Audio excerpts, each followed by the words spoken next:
Welcome everyone, my name is Limbic and this is Let's Learn with Limbic episode number 8, where I analyze my replays in order to identify my mistakes so that we can both learn from them. Today we have a TVZ on Cloud Kingdom and our opponent is Sva. Now you may be wondering, why did the replay start at 6 minutes? And I mentioned this in almost every Let's Learn with Limbic, but just in case this is your first one you're watching, if you're watching your replays and there's no cheese that ends the game before 6 minutes, and you're not trying to learn a new build order, there's not really much of a point to watching those first few minutes in a game. There's no point in just watching yourself build workers and buildings all the time. And if you go ahead and just skip to that point in your replays, somewhere between 6 and 8 minutes, then you will find your replay analyzing sessions will be much more efficient. I personally prefer 6 minutes for this series just because it gives me a little bit of time to, introduce myself and talk about the show and what's going to be going on. So what is going to be going on in this game? Well, if we take a look at our opponent's base, you'll see that there's already a Roach Warren, a Baneling Nest, there's no Lair, and there's no third on the way. This player is definitely going to go all in. And the main subject, the main focus of this episode is going to be how to kind of come back from a game when you are behind, because I'm going to kind of spoil it here. My opponent is going to go all in. He's going to do a lot of damage, going to put me in a very uncomfortable and bad position, but in the end, I'm still going to manage to squeeze out a win. And it's partly due to my ability to come back and partly due to my opponent's mistakes, and we'll talk about both of those here. So what have I seen? I have seen some roaches. I know that roaches that early, that means that you are definitely going to do some kind of attack, especially in that number. So I keep these Hellions here, and I plan to just run them by and try to kill some drones. The reason for this is Hellions are not very effective versus roaches, obviously, and I figured if I can just do a little bit of damage with these, maybe I'll even force my opponent to, turn around with these roaches in order to fight them off and delay the push. And that's probably about as good as I can expect from these Hellions now. In hindsight, however, that was probably a mistake. And had I known that my opponent was doing this Ling Bane Roach all in, I definitely would have preferred to keep the Hellions alive, because Hellions can be very good against Banelings. Imagine if a Hellion just shot these right now. That'd be glorious for me, horrible for my opponent. So I'd like to focus a little bit more on my base and talk about what I did talk about what I did once I noticed that my opponent was doing some kind of all-in. And this is another point. Don't just blindly follow your build. A lot of people think that when they get into a game, they decide what build they're going to do at the loading screen, and then that is their build. They cannot change it for any reason whatsoever. My build here, what I thought I was going to be doing is you build 6 Hellions with this factory with the reactor on it, and then once you're done, you lift the factory off, you land the factory elsewhere, have it start constructing another reactor, and you build the starport here with the factory on it. However, once I knew that my opponent was going all in, I said, okay, I'm going to need as much as I can possibly muster in order to defend this. So I started building Widow Mines instead. If I swap the factory over and started building a starport here, I would not be able to build any Widow Mines, and I also would not have any medevacs, because as you can see, the starport has just now started, which means that it would obviously, even if it were here, have just now started. So there's no way I could have been producing medevacs. In fact, building these reactors was a mistake, because reactors take a really long time to build, and during that entire time you're not able to produce any Marines. Had I not been building reactors here, I would have been able to just produce more Marines the entire time, and I probably would have taken less damage because I would have had more Marines. I also pull my SCVs up to the bunkers and build additional bunkers. That stuff is pretty obvious. But Just because you have your build does not mean that you shouldn't change it up depending on the situation. Once I knew my opponent was going all in, I said, okay, I'll still build the starport. I'm not doing anything crazy, but I need to keep this factory with the reactor on it so that it can build some widow mines in order to help me defend. Had I not done this, had I not had any widow mines, I really cannot imagine myself actually having held this off. I probably would have just died to this attack. So let's go ahead and see how it plays out. Now, as I did mention, I do still take a lot of damage. The banelings were not something I expected. I just kind of thought that this was the really early roach attack. And it looks very, very dire for me right now, doesn't it? I realize I have to evacuate my natural, so I begin pulling all of the SCVs up. Fortunately, 2 widow mines pop out for me, so I go ahead. I'm using these SCVs to tank, because I knew that I had to basically keep my Zerg opponent out here for as long as possible, at least long enough for these widow mines to get themselves established, and that managed to thin out the roach numbers there quite nicely. So once again, I pulled the SCVs. Pulling the SCVs is just sometimes something you have to do in these kind of situations, and I just barely managed to hold this attack off. In fact, this kind of seems like a situation where I probably should have just typed GG, right? It doesn't look like there's much coming back from this, especially with this swarm of Zerglings coming in. I do manage to lift my supply depots quickly enough in order to prevent them from coming in, but I've said it multiple times already, but this is not looking good for me at all, especially if you take a look at my opponent's side of things. Sure, their third is extremely late, but you know what? They did all the damage they needed to do with this all-in. Let's look at the workers tab. He has almost twice as many as I do. Of course, I do have mules, but mules aren't that good. Let's just leave it at that.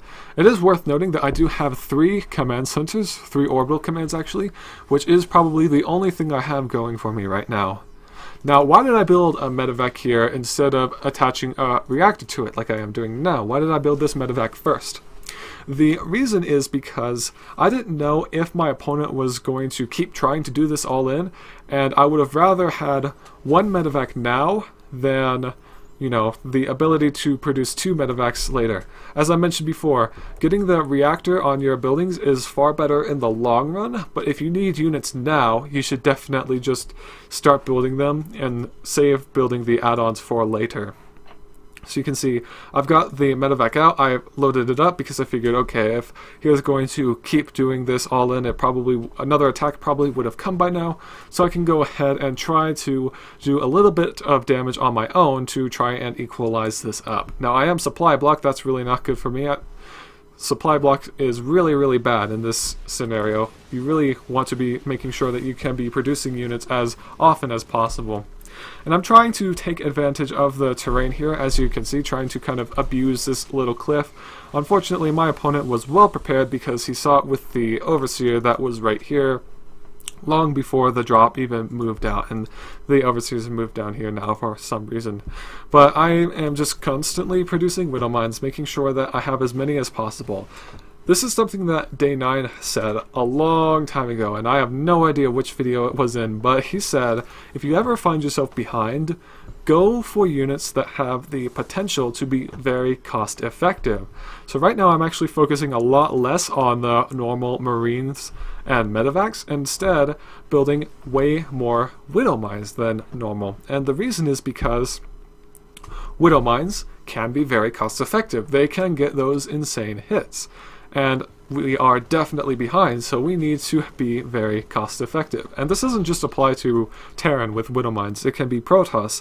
If you're behind as Protoss, go ahead and see if you can get High Templars instead of maybe Colossi, because High Templars have the ability to be insane. Worst case scenario, you lose a game that you were already losing. Best case scenario, you get those insane hits off and you manage to come back into the game.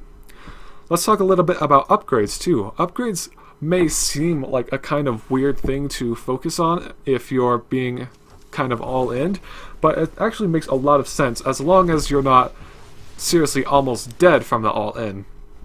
The reason is because if you know a game is going to be kind of scrappy, and by scrappy I mean both players have relatively low economies and army sizes compared to what they normally would have. For example, this is 15 minutes into the game, and this is the size of my army. If this were a normal game and I had been left alone enough, this could be a maxed out army. It really could be. But this is the actual size of it. The thing to bear in mind is upgrades are very cheap relative to the impact that they have on your games. The only problem with them is that they take a very long time.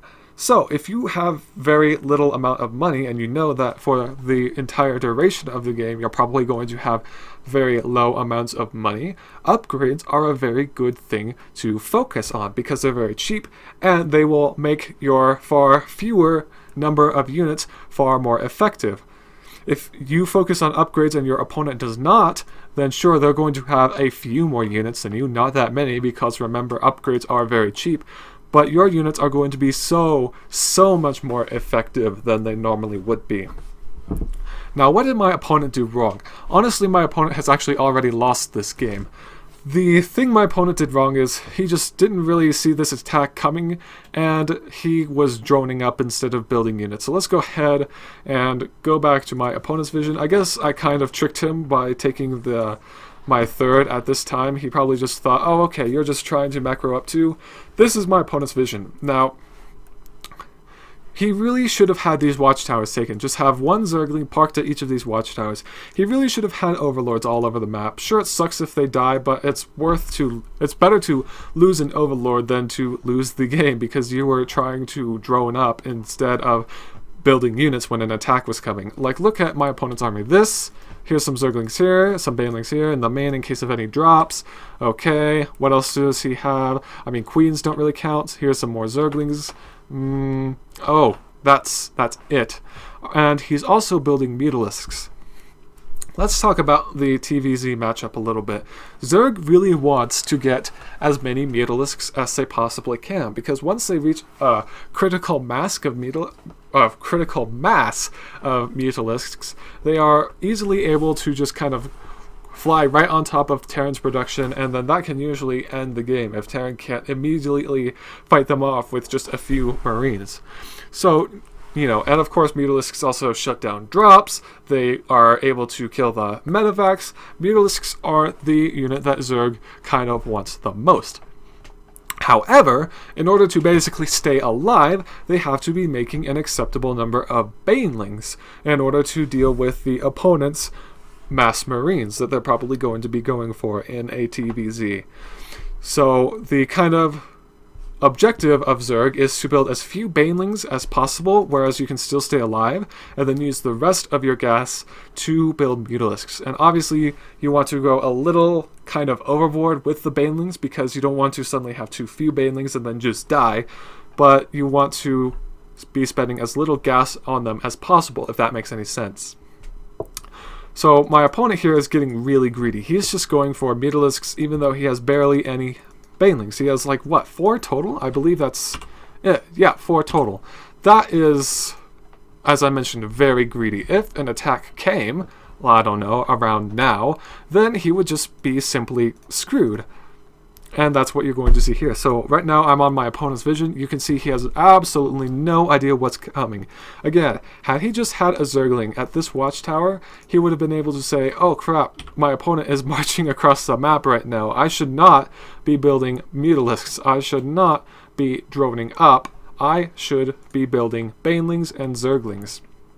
And unfortunately, he just didn't realize it. And the rest really is kind of self-explanatory. This was not won by my crazy good splits here, and I do very much say that sarcastically. This was not won by the overpoweredness of Widow Mines. This was won by my opponent not really realizing that the attack was coming. Had he had units actually prepared, had he had an acceptable number of Banelings. You can see he's building 50 Zerglings right now. Imagine if these 50 Zerglings had been done before this attack had arrived, instead of right now, as it's already killed his third base.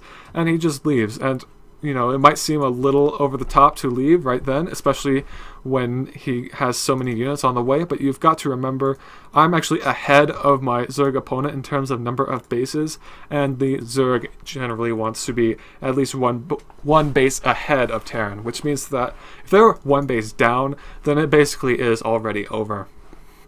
So, the basic things I want you to take away from this game are, if you're behind, go for units that can potentially be very cost effective, like Widow Mines. Don't just blindly go for your normal build if you know that you're going to need units ASAP. If you are Zerg, just make sure you have map awareness and map vision, and that you are building units when appropriate and not building drones when it's inappropriate, and that you actually make sure you have enough banelings before you start making Metalisks. The Metalisks were completely useless in this fight. Anyways, thank you very much for watching. That was Let's Learn with Limbic, and I will see you all next time.